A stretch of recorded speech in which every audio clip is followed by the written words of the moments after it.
All right, let's do a quick overview of exponent rules here. The front of this page is just quickly what the rules of exponents are. The back is some practice. Here, the first one, most basic one here, is a to the m times a to the n. When you are multiplying terms that have the same base, you end up adding their exponents. So the rule here would be you keep the base the same, and you add the exponents m plus n. So for example, if I have x squared times x to the third, the base is x, and 2 plus 3 is 5, so the x to the fifth. The next rule, we're moving to the right here, is power to a power. All right, I have an exponent raised to another exponent.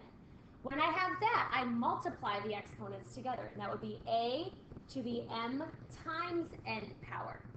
So for example, if I have x squared to the 7th, I multiply the 2 and the 7 together, keep the base the same, and it'd be x to the 14th. All right, the next one here has to deal with fractions. If I have a fraction and I have two terms with the same base, what I do with their exponents is I subtract them. So it'll be a to the m minus n. You always take the exponent from the numerator minus the exponent from the denominator. For example, if I have x to the fifth over x squared, you would subtract 5 minus 2, which would give you x to the third. The next rule we've talked about this year, any number or any term or variable to the 0 power equals 1. So x to the 0 would be 1. A more complicated expression, all to the 0 power would equal 1. A times b to the n. So I have two terms being multiplied together within the parentheses. So big thing to know here is that the a and b are being multiplied together, not added or subtracted. That's a different scenario.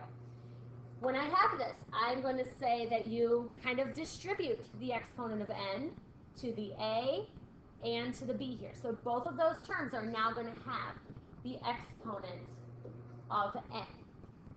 So if I have x times y to the third, now I'm going to have x to the third and y to the third, and they're multiplied together.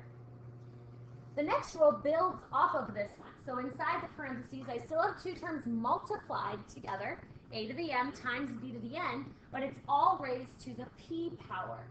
So what you would do is you're going to actually still distribute the p, but end up multiplying the exponents by p.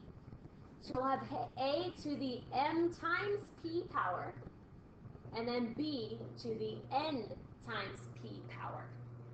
So what that looks like here with numbers, I multiply both of these exponents by 5. So I'd have x to the 2 times 5, I'll write it out here, times y to the 3 times 5.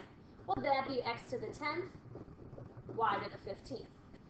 Now, building off of that, if I had, I'll stay here for a second, say I had 2 x to the third squared, you would distribute the exponent to the 2 and to the x. So you'd have 2 squared times x to the 3 times 2, which would be 4x to the 6. So you still distribute the exponent to the number if it's this scenario. All right, almost done here. Negative exponents. We do not like negative exponents. All right, when I teach this to Algebra 1, I talk about living in a fraction house.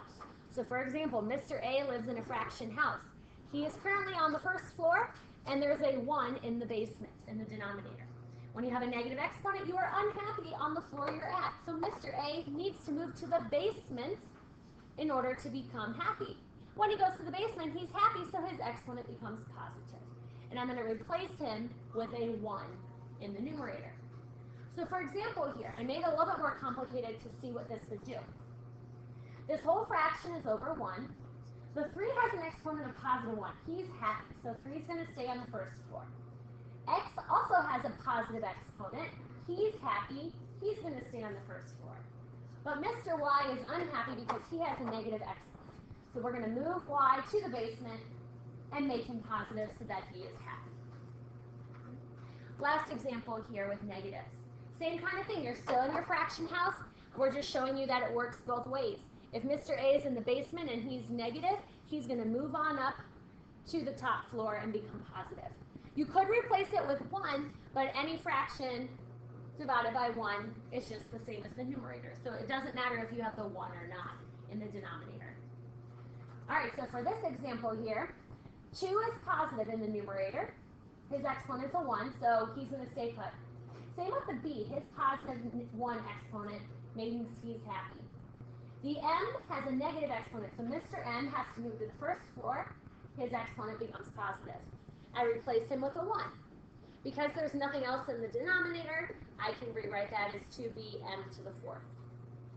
Now the last two rules here have dotted boxes around them because they are exponent rules we're going to use in this unit, but they're kind of more complicated and we're going to spend a day on them on Thursday, just these two rules themselves. If I have a fraction power 1 over a number, that's actually the same thing as taking the mth, oops, that's not an m, the nth root of a value. So what that means in terms of numbers here, the 27 goes under a radical. The denominator of that fraction is the root, right? So to the 1/3 power is the same as taking the cubed root of 27. I'll talk more about that later in the week, but I just want to show you that that's a rule. You won't have to deal with that today. Similarly, building off of that, if I have a fraction that has two numbers in it other than 1, n over m, this is still the denominator, it's still the root, right? The m is still the root that you're taking. The n here is actually the exponent on the a. So if I have 81 to the 3/4, the 4 is the root. You're taking the 4th root. The 3 is the power. So the numerator stays high as a power. The denominator moves outside to be a root. Again, we'll talk more about those on Thursday. I have a video for the practice problems on the back. Not all of them. I just did 7 problems. So if you need to go over a couple of those practice problems, watch that second video or check the key on campus.